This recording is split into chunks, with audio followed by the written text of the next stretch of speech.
नमस्कार दोस्तों, मैं डॉक्टर अरुण कुशवाहा आज आपके लिए पुनः लेकर आए हैं साइटोलॉजी। और साइटोलॉजी में उन्हीं प्रश्नों की चर्चा कर रहे थे प्रश्नों की चर्चा कर रहे थे जो आपके लिए काफ़ी महत्वपूर्ण है और जो पूर्व परीक्षाओं में पूछे गए हैं। जो पूर्व परीक्षाओं में है, चूँकि 40 से 50% क्वेश्चन रिपीट होते हैं, इसलिए ज़्यादा महत्वपूर्ण हो जाते हैं और डिटेल भी आपको देते चल रहे हैं, जिससे एक क्वेश्चन के साथ आपको पूरी का पूरा 50 मतलब अगर 10 क्वेश्चन सॉल्व करते हैं तो 40 क्वेश्चन ऑटोमेटिक आपके सॉल्व हो जाएंगे।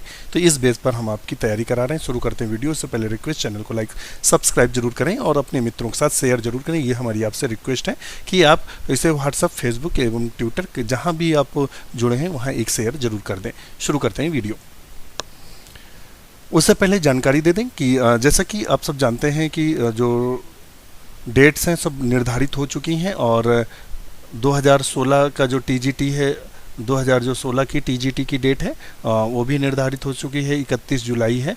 और जो 2021 का टीजीटी पीजीटी है वो अगस्त में है, 7 और 8 अगस्त को टीजीटी है और पीजीटी जो है वो आपकी 17 और 18 को। इस तरह हमारे पास टाइम बिल्कुल नहीं बचा है। जो मित्र अभी तक आराम से सो रहे थे उनसे मैं बता दूं, अगर 10 से 15 घंटे 20 घंटे अध्ययन करते हैं तभी आपका सिलेक्शन होगा। इसके लिए आपको नोट्स, सिलेक्टेड नोट्स आप पढ़ें, उसके अलावा प्रैक्टिस करें क्वेश्चंस की, चूँकि प्रैक्टिस पूर्व परीक्षाओं के क्वेश्चंस की। तीसरा, डिस्कशन करें जिससे आप भूलें ना, क्योंकि होता है क्या, 2 से 3 दिन बाद पढ़ा हुआ भूल जाते हैं तो वो फिर जीरो हो जाते हैं, इसलिए डिस्कशन आवश्यक है। इन तीनों की सुविधाएं हम आपको केवल मेंबरशिप 299 का परिवार, जो हमारे डॉक्टर नोट्स परिवार की मेंबरशिप है 299 की है, इसमें आपको डिस्कशन कराया जाएगा। टीजीटी पीजीटी के बेस पर कराया जा रहा है और इसके अलावा नोट्स भी हिंदी इंग्लिश दोनों भाषाओं में, हैंड रिटन, प्रिंटेड और बुक्स जो कोचिंग संस्थान आपको बताते हैं वो पीडीएफ फॉर्म में अवेलेबल है। नोट्स पीडीएफ फॉर्म में अवेलेबल है, हिंदी इंग्लिश दोनों भाषाओं में, प्रिंटेड, हैंड रिटन। इसके अलावा आपको प्रैक्टिस कराई जाती है एग्जाम में आए हुए क्वेश्चंस की एवं नए बने क्वेश्चंस की, और जो संभावित क्वेश्चन की प्रैक्टिस कराई जा रही है। इसके लिए आपको इस नंबर पर कांटेक्ट करना है, टेलीग्राम नंबर पर, व्हाट्सएप पर किसी भी क्वेरी के लिए। और इसके अलावा अगर आप 299 की पेमेंट करना चाह रहे हैं, मेंबरशिप लेना चाह रहे हैं, तो गूगल पे, फ़ोन पे, पेटीएम, इसके अलावा इस अकाउंट पे ट्रांसफ़र करके स्क्रीनशॉट को इस नंबर पर आप जैसे ही सेंड करेंगे टेलीग्राम पर, वैसे आपको ऐड कर दिया जाएगा। आपको सबका लाभ तुरंत मिलना शुरू हो जाएगा और आप तुरंत सक्रिय हो जाएंगे। और शुरू करते हैं वीडियो। तो हमारा जो ये क्वेश्चंस देखते हैं, ये क्वेश्चन क्या कह रहा है, in which of the following phases DNA is usually synthesised. निम्नलिखित में से प्रायः किस अवस्था में डीएनए का निर्माण होता है। तो इससे पहले हमने आपको सारी जानकारी दे दी थी और जानकारी में हमने आपको बता दिया था कि प्रायः जो अवस्थाएं होती हैं वो G1 और S और G2, इसके अलावा M फेस होती है। और जीवन में आरएनए का संश्लेषण होता है। किसका होता है? आरएनए का संश्लेषण होता है। और कुछ प्रोटीन का भी निर्माण होता है, कुछ कोशिकांगों का यानी सेल ऑर्गेनल्स का भी डुप्लीकेशन होता है। यस फेस में क्या होता है? सेंट्रियोल, देखना सेंट्रियोल का विभाजन होता है यानी डुप्लीकेशन होता है। उसके अलावा डीएनए का होता है, उसके अलावा हिस्टोन प्रोटीन का होता है, ध्यान रखिएगा। और यहाँ क्या होता है, कुछ बचे हुए डीएनए, बचा हुआ जो आरएनए का संश्लेषण होता है वो हो जाता है और कुछ बची हुई प्रोटीन का संश्लेषण होता है, इस अवस्था में विभाजित हो जाती है। तो चूंकि डीएनए का पूछा है तो यस फेस कर देंगे। तो सीधे हम आते हैं अपने टॉपिक पे। तो यहाँ हम क्या लगा लेंगे, डीएनए का निर्माण पूछ रहा है तो यस फेस सही कर देंगे।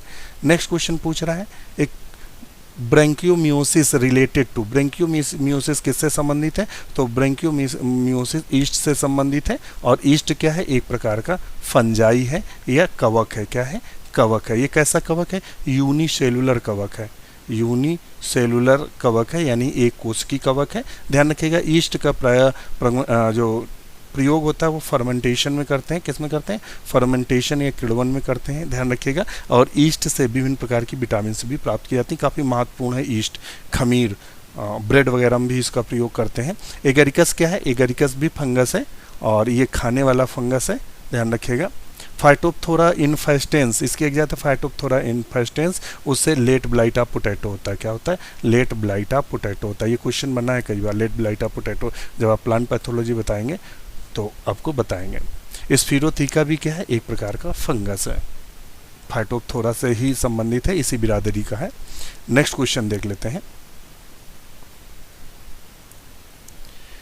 Division of cytoplasm after completion of nuclear division is called, केंद्र की विभाजन के पूर्ण होने के बाद हुआ कोशिका द्रव्य विभाजन कहलाता है। तो पहले क्या होता है, पहले जैसे मान लेते हैं केंद्रक बट गए, मान लेते हैं ये एक आ गया और एक दो केंद्रक बन गए। अब क्या होगा, ये यहाँ से इस तरीके से 1 से 2 में कन्वर्ट होगी या 2 में विभाजित होगी। तो जब कोशिका 2 कोशिकाओं में विभाजित होती है तो उसे हम क्या बोलते हैं, तो उसे हम साइटोकाइनेसिस बोलते हैं। क्या बोलते हैं, साइटोकाइनेसिस के नाम से जानते हैं।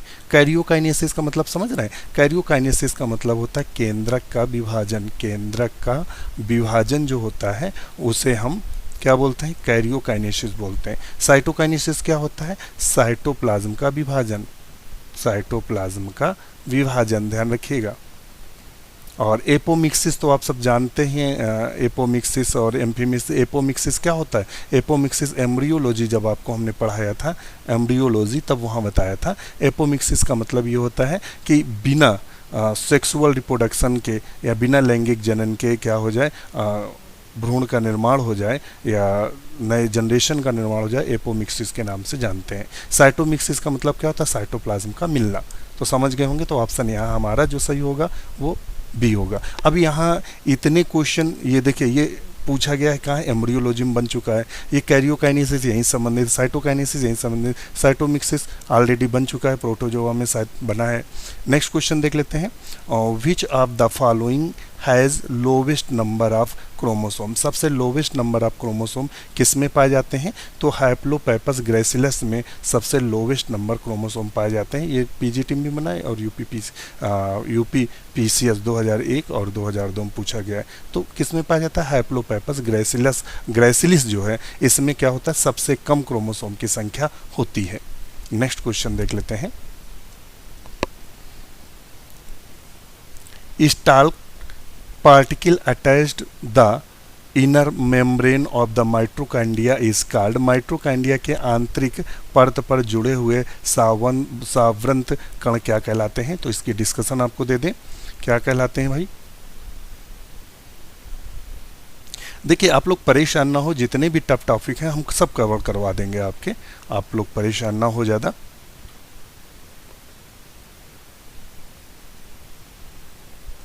ये हमने आपके लिए तुरंत ड्रॉ कर दी है पिक्चर, तो यहाँ से आपको कॉन्सेप्ट क्लियर हो जाएगा। चूँकि इसलिए भी डिटेल में हम आपको पुनः बता दें कि हम डिटेल में इसलिए भी आपको डाटा दे रहे हैं, जिससे होता क्या है कि डाटा अगर हमने शॉर्ट में दे दिया कि ए सही है, बी सही है, डी सही है, तो आप मुश्किल से 4 घंटे 10 घंटे या 2 दिन याद रख सकते हैं क्वेश्चन को। 2 दिन बाद उसका आंसर आप 110% गलत करेंगे, इसलिए आपको ये डाटा दिया जा रहा है। इसके अलावा आपको लगता है कि नहीं मैं बिल्कुल आंसर और क्वेश्चन टू क्वेश्चन पढ़ूंगा, तो हमारी आप प्ले लिस्ट पे जाएंगे, ये प्ले लिस्ट बनी हुई है। आपको पूरे के पूरे एग्ज़ाम जो पूर्व परीक्षाओं में क्वेश्चन आए हैं वो सॉल्व करा दिए गए हैं विथ डिस्क्रिप्शन के साथ शॉर्ट में, तो वहाँ आप देख सकते हैं। मगर इस तरह का आपको वहाँ डिस्क्रिप्शन नहीं मिलेगा। डिस्क्रिप्शन अभी ये जो नए वीडियो बनाने शुरू किए उसी में मिलेगा। पुराने में सिर्फ आपको ऐसे ही मिलेगा कि इसका ए सही है, ये क्वेश्चन का बी सही है, इसका डी सही, बस ऐसे। तो अगर वैसे पढ़ना है तो वहाँ से देख सकते हैं। डिटेल अगर आपको देखनी है, एग्जाम में सफलता लेनी है, तो इस हिसाब से आपको पढ़ना पड़ेगा। और मैं आपको बता दूं, अगर साइटोलॉजी यहाँ से पूरे क्वेश्चन सॉल्व कर लेते हैं तो साइटोलॉजी आप 1 घंटे में सिर्फ फेर लें, आपको वहाँ ज़्यादा डिटेल लेने की ज़रूरत नहीं। दूसरा चैप्टर आप लोग पढ़िएगा, बकाया हम आपके कई जितने भी टफ चैप्टर हैं वो सब कंप्लीट करा देंगे। तो देखते हैं, तो यहाँ उसने माइटोकॉन्ड्रिया से पूछा था कि इनर मेम्ब्रेन में जो संरचना पाई जाती है उसको हम क्या कहते हैं, ये क्वेश्चन पूछा है।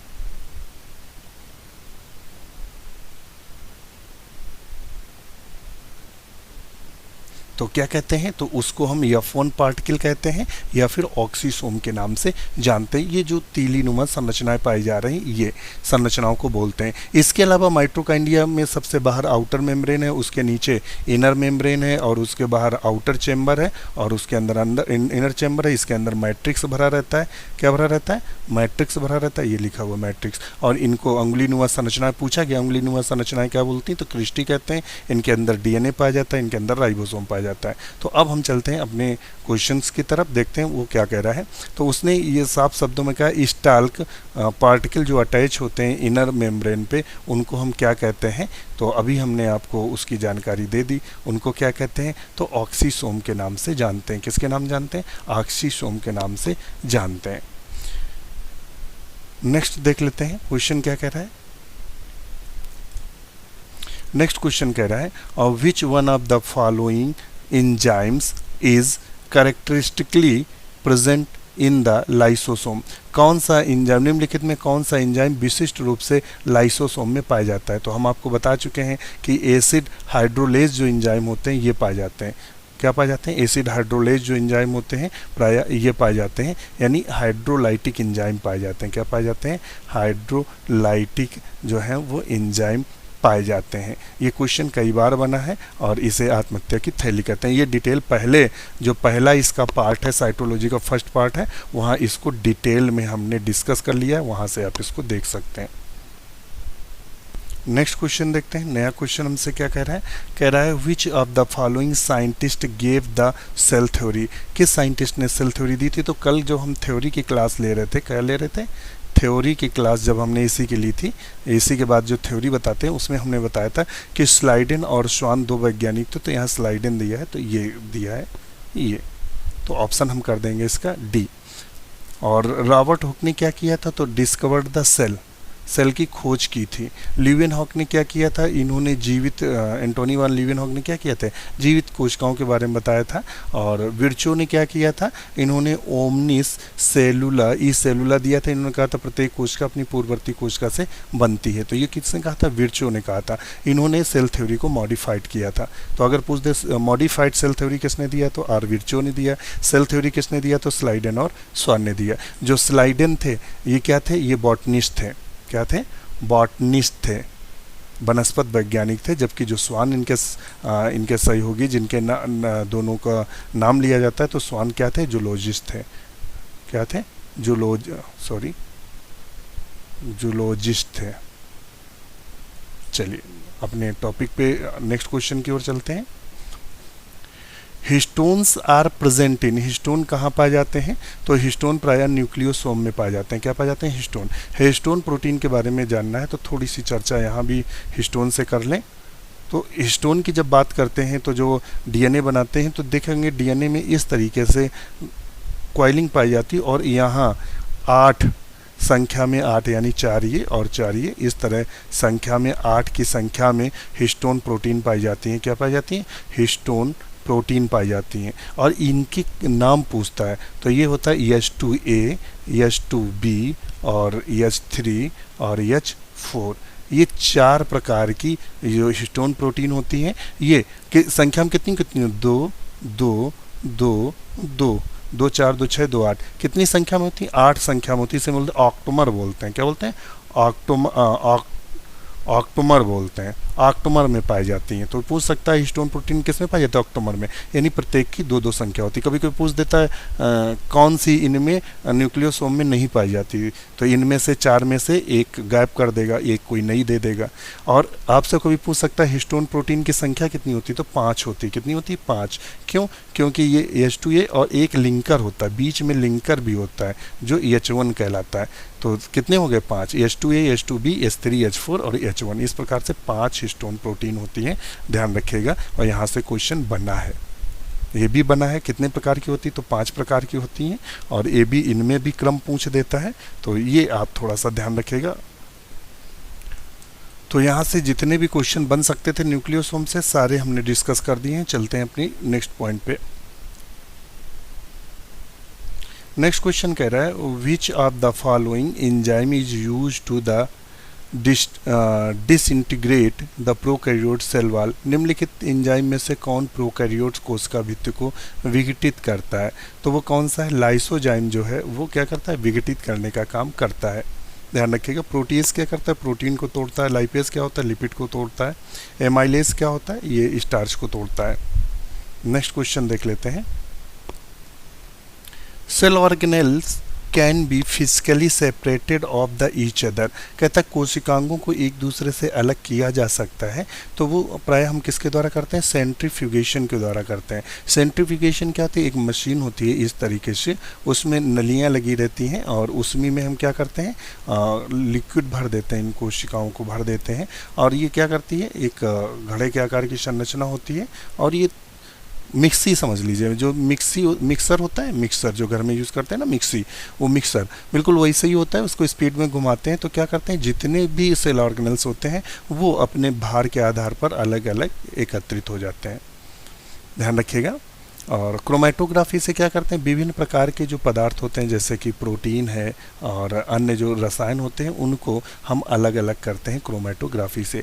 रेडियो एक्टिव ट्रेसर क्या होते हैं, रेडियो एक्टिव ट्रेसर वो पदार्थ हैं जिनके माध्यम से, ध्यान रखिएगा, ये क्वेश्चन बना है जिनके माध्यम से हम क्या करते हैं, किसी भी ट्रैक्ट की जानकारी लेते हैं। जैसे मान लेते हैं ये आइसोटोप वाला दे दिया गया और ये पता लगाते हैं कि ये जो प्रोटीन है कहाँ कहाँ से होकर बॉडी से गुजरती है, तो वो हम उसी का रेडियोएक्टिव ट्रेसर यूज़ करते हैं। तो किसी विशेष ट्रैक्ट या विशेष रास्ते की जानकारी के लिए इसका यूज़ करते हैं बॉडी में या प्लांट में, ध्यान रखिएगा कहाँ कहाँ से गुजरता है। मान लो ए नाम की प्रोटीन है और ये पूछ दिया जाए कि जो आप भोजन ले रहे हैं वो ए नाम की प्रोटीन शरीर में कहाँ कहाँ से होकर जाती है, तो क्या करेंगे, इसी का हम आइसोटोप ले लेंगे और उसको आपको भोजन के साथ देंगे, तो वो जहाँ जहाँ चलेगा तो हमें पता चलता जाएगा कि कहाँ कहाँ से होकर गुजर रहा है। फिर हम ये सिद्ध कर देंगे कि ये प्रोटीन पहले यहाँ जाती है, फिर यहाँ जाती है, फिर यहाँ, फिर यहाँ, फिर यहाँ, ऐसे। तो ये इसी से करते हैं।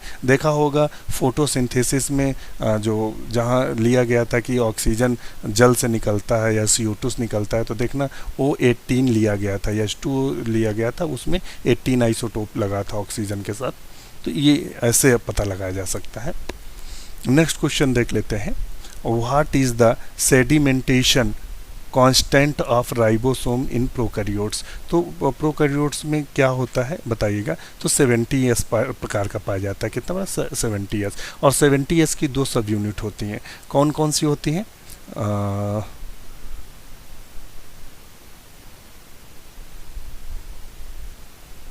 तो यूनिट इसकी क्या क्या होती हैं, तो एक होता है इसका 50S और दूसरा होता है 30S। ध्यान रखिएगा, ये आप ऐसे ना जोड़ दिएगा कि 50 और प्लस 30 हो गया कितना, 5 3 8 80S, तो बोले ये तो गलत कर रहे हैं। नहीं, ये हमारे सिर्फ सिंबल हैं, इनके नाम दिए गए 50S, ना कि ये संख्या है। तो वैसे तो 80S है, ये 70S को शो करते हैं। ये सेडिमेंट होते हैं और किसके उपस्थिति में ये आपस में मिलते हैं, तो मैग्नीशियम आयन। ये क्वेश्चन बना है कि ये किसके उपस्थिति में मिलते हैं, मैग्नीशियम आयन। और 80S किस में पाया जाता है, तो ये यूकैरियोट्स में पाया जाता है। किस में पाया जाता है, यूकैरियोट्स में पाया जाता है 80S। 80S किसका बना होता है, 60S, और किसका बना होता है, 40S का। किसका, 60S और 40S से मिलने से बनता है कितना, 80S। ध्यान रखिएगा, तो ये यहाँ से क्वेश्चन बनता है। और आपसे माइटोकॉन्ड्रिया में क्वेश्चन पूछ सकता है कि किस कंडीशंस में होता है, तो माइटोकॉन्ड्रिया में भी 70S है। ध्यान रखिएगा, माइटोकॉन्ड्रिया में 70S है। एक्चुअली में कहीं कहीं माइटोकॉन्ड्रिया में दिया है कि 70S पाया जाता, 60S पाया जाता है। कुछ किताबों में पिल्लई वगैरह में दिया होगा 55AS, मगर सब गलत है। आप 70S को ही लगाइएगा। और आयोग जो मानता है, आयोग ये 70S को ही मानता है कि माइटोकॉन्ड्रिया में 70S पाया जाता है, बस वही सही करना है। बकाया हमें आर्गूमेंट नहीं करना है, जो क्वेश्चन आए तो आए, नहीं उसको रट डालो। जिसका फैक्ट समझ में आए तो आए, नहीं बिल्कुल रट डालो, वो आ जाए बस वही लगा के आ जाना। क्योंकि यहाँ जॉब पाने का मारामारी है, ना कि विद्वता दिखाने की है, तो ध्यान रखिएगा। और क्लोरोप्लास्ट में भी 70S पाया जाता है। तो ये क्वेश्चन बने हैं। नेक्स्ट क्वेश्चन देख लेते हैं, the early belief the spontaneous origin of life was disapproved by. तो किसने डिसअप्रूव कर दिया था, तो लुईस पास्चर ने कर दिया था। चार्ल्स डार्विन ने क्या दिया था, तो नेचुरल सिलेक्शन दिया था। क्या दिया था, नेचुरल सिलेक्शन दिया था, सिलेक्शन दिया था। लुईस पास्चर ने क्या किया था, इन्होंने एक इस तरह का लिया था, और याद हो इंटर में पढ़े होंगे, यस के आकार की नली को मोड़ दिया था, ये ऐसे ऐसे। नेक्स्ट क्वेश्चन देख लेते हैं, prokaryotes and eukaryote cells differ mainly in respect to. Prokaryotes और यूकैरियोट कोशिका में परस्पर विशेष अंतर होता है। तो अंतर क्या होता है विशेष, तो वो होता है ऑर्गेनाइजेशन न्यूक्लियर मटेरियल का। यानी एक में क्या पाया जाता है, एक में केंद्रक पाया जाता है, यानी जो यूकैरियोट्स होती है, जो कैरियोट्स होती है उनमें केंद्रक पाया जाता है, और जो प्रोकैरियोट्स होती है उनकी कोशिकाओं में जो न्यूक्लिक एसिड होता है वो खुला हुआ पाया जाता है, जैसे कि बैक्टीरिया में। इसमें bacteria, blue green algae, mycoplasma में। जबकि जो यूकैरियोट कोशिका होती है उसमें वास्तविक केंद्रक होता है। तो ऑर्गेनाइजेशन ऑफ न्यूक्लियर मटेरियल के आधार पर हम यूप्रो कह सकते हैं। नेक्स्ट क्वेश्चन देख लेते हैं। The spindle apparatus is made up of. Spindle apparatus तो जानते हैं, जब कोशिका मतलब कोशिका विभाजन होता है उस समय क्या बनते हैं, इस तरह के धागेनुमा संरचनाएं आपको दिखाई देती हैं जिसमें क्रोमैटिड फाइबर जो होते हैं वो लगे रहते हैं। ये तो इनको स्पिंडल फाइबर बोलते हैं। तो ये किसके बने होते हैं, तो माइक्रोट्यूब्यूल्स के बने होते हैं। किसके बने होते हैं, माइक्रोट्यूब्यूल्स के बने होते हैं। एंडोप्लाज्मिक रेटिकुलम आप सब जानते हैं, ये किसमें, सेल में पाए जाते हैं। इनके ऊपर ये दो प्रकार के होते हैं, स्मूथ और कैसे होते हैं, रफ होते हैं। कैसे होते हैं, स्मूथ और रफ होते हैं। रफ वाले में राइबोसोम पाए जाते हैं, स्मूथ वाले में राइबोसोम नहीं पाए जाते हैं। पॉलीसोम तो आप सब जानते हैं, राइबोसोम जब राइबोसोम जो होते हैं वो बिना एंडोप्लाज्मिक रेटिकुलम के पाए जाते हैं। स्पूरोसोम्स क्या होते हैं, गोल संरचनाएं पाई जाती हैं। नेक्स्ट क्वेश्चन देख लेते हैं। A nutrients element essential for formation of microtubules of the mitotic spindle apparatus during the cell division। एक ऐसा आवश्यक पोषक तत्व जो कोशिका विभाजन के समय समसूत्री स्पिंडल उपकरण की सूक्ष्म नलिकाओं को बनने के लिए आवश्यक है, वो कौन सा है, तो वो है कैल्शियम। क्या है, कैल्शियम। कौन मदद करता है, कैल्शियम करता है। ध्यान रखिएगा ये क्वेश्चन बना है और बहुत महत्वपूर्ण भी है। नेक्स्ट क्वेश्चन देख लेते हैं। Which of the following is called the brain of the cell. कोशिका का ब्रेन किसे कहते हैं, तो केंद्रक को कोशिका का ब्रेन कहते हैं। राइबोसोम क्या होता है, मशीन बोलते हैं इसको मशीन बोलते हैं। किसकी मशीन बोलते हैं, प्रोटीन सिंथेसिस, प्रोटीन निर्माण की मशीन बोलते हैं। केंद्रक को क्या बोलते हैं, सेल का ब्रेन बोलते हैं। ब्रेन भी बोलते हैं और इसके अलावा मास्टर भी बोलते हैं। कोशिका का मास्टर होता है या कोशिका का मालिक होता है। क्या होता है, मालिक होता है।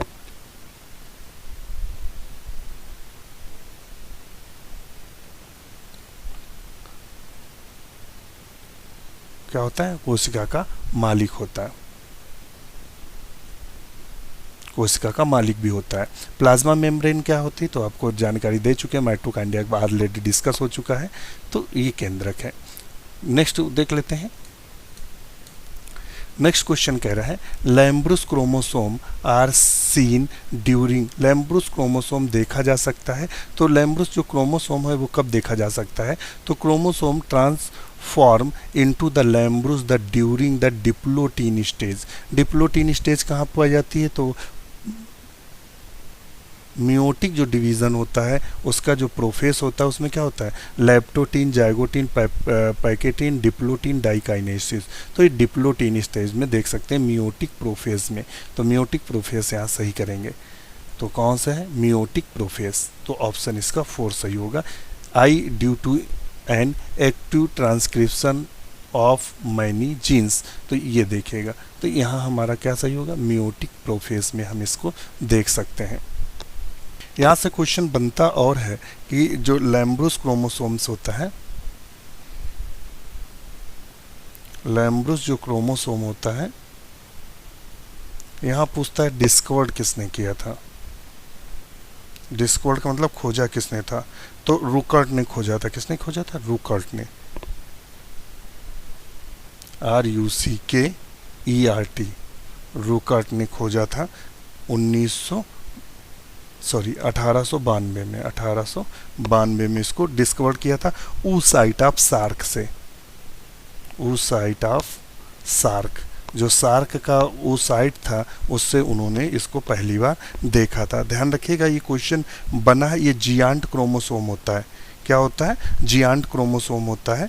और कभी कभी पूछ देता है कि ये बना किसका होता है, तो ये भी ध्यान रखें। Lampbrush chromosome have uncoiled DNA that reveals a loop structures. तो ये कभी कभी क्वेश्चन इस तरह के बन जाते हैं और आपके लिए समस्या उत्पन्न करते हैं, इसलिए इनको हमने आपसे डिस्कस कर लिया। नेक्स्ट देख, आज का लास्ट क्वेश्चन देखते हैं। Karyotype refers to. कैरियोटाइप किसको रिफर्स करता है, तो ये क्या करता है, phenotype appearance of the chromosome set, इसको करता है। अब हम चलते हैं अपनी थ्योरी क्लास में। तो ये हम आपको बता रहे थे सेल मेम्ब्रेन, और सेल मेम्ब्रेन की चर्चा हो रही थी।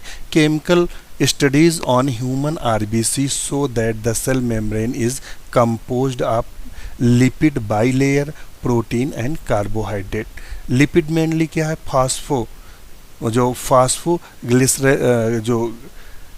फास्फोग्लिसराइड्स have outer polar head and inner hydrophobic tail so that non-polar tail structure hydrocarbons is the protected one the aqueous environment। तो ये जो दिया गया है स्ट्रक्चर सेल मेम्ब्रेन का, उसमें उन्होंने कहा है कि ये जनरली देखिए ऐसे बता दें, लिपोप्रोटीन का बना होता है। किसका बना होता है, लिपोप्रोटीन का, यानी लिपिड। और उन्होंने कहा लिपिड जो होती है वो बाइलेयर्ड होती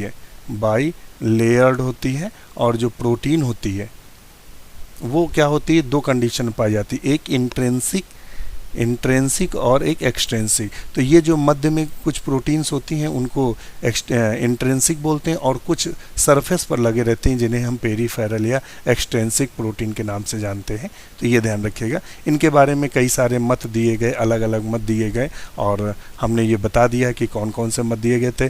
तो डेविसन का एक मत था, एक यूनिट मेम्ब्रेन मॉडल था, एक सिंगर निकोलसन का मोज़िक मॉडल था। तो इस तरह से मॉडल दिए गए हैं। अब देखिए जो हमने आपको फ्लूइड मोज़िक मॉडल बताया था ना, फ्लूइड मोज़िक मॉडल जिससे क्वेश्चन बने हैं, तो ये दो साइंटिस्ट थे, सिंगर और निकोलसन ने 1972 में दिया था। क्वेश्चन बना है, according to this the quasi fluid nature the lipid enables the lateral movement the proteins within the overall bilayer. उन्होंने कहा था जो लिपिड होती बाइलेयर्ड होती है, इनमें मध्य में कुछ प्रोटीन्स पाई जाती हैं जिन्हें हम इंटीग्रल मेम्ब्रेन प्रोटीन्स के नाम से जानते हैं। ये चैनल का काम करती हैं, पदार्थों को इधर उधर ले जाने का काम करती हैं। कुछ प्रोटीन क्या होती हैं, सरफेस पर पाई जाती हैं। क्या पाई जाती हैं, सरफेस पर पाई जाती हैं, जिसे हम एक्सट्रेंसिक प्रोटीन के नाम से जानते हैं। तथा इनके ऊपर कुछ प्रोटीन्स विद द कार्बोहाइड्रेट्स पाई जाती हैं। इनके ऊपर क्या होती है, प्रोटीन्स के ऊपर ग्लाइकोलिपिड्स पाई जाती हैं, कार्बोहाइड्रेट्स पाया जाता है, ये बोल सकते हैं। सेल मेम्ब्रेन के फंक्शन की बात करते हैं तो ये ट्रांसपोर्ट ऑफ द मॉलिक्यूल, विभिन्न पदार्थों को क्या करना, ये जो विभिन्न पदार्थ हैं उनको अंदर ले जाना तथा अंदर के पदार्थों को बाहर लाना है। और ये क्या करते हैं, सिलेक्शन की तरह काम करते हैं, मतलब चुने हुए पदार्थों को अंदर जाने देते हैं, चुने हुए पदार्थों को बाहर आने देते हैं। मेन काम यह है। दूसरा, कोशिका की संरचना को फिक्स करना है या निश्चित करना है कि किस प्रकार से ये बने रहें या किस प्रकार से दिखें। तो सेम टू सेम वही लिखा हुआ भी है कि वही जो हमने बताया कि सम मॉलिक्यूल्स जो होते हैं परमिएबल होती है और सबके लिए नहीं परमिएबल होती।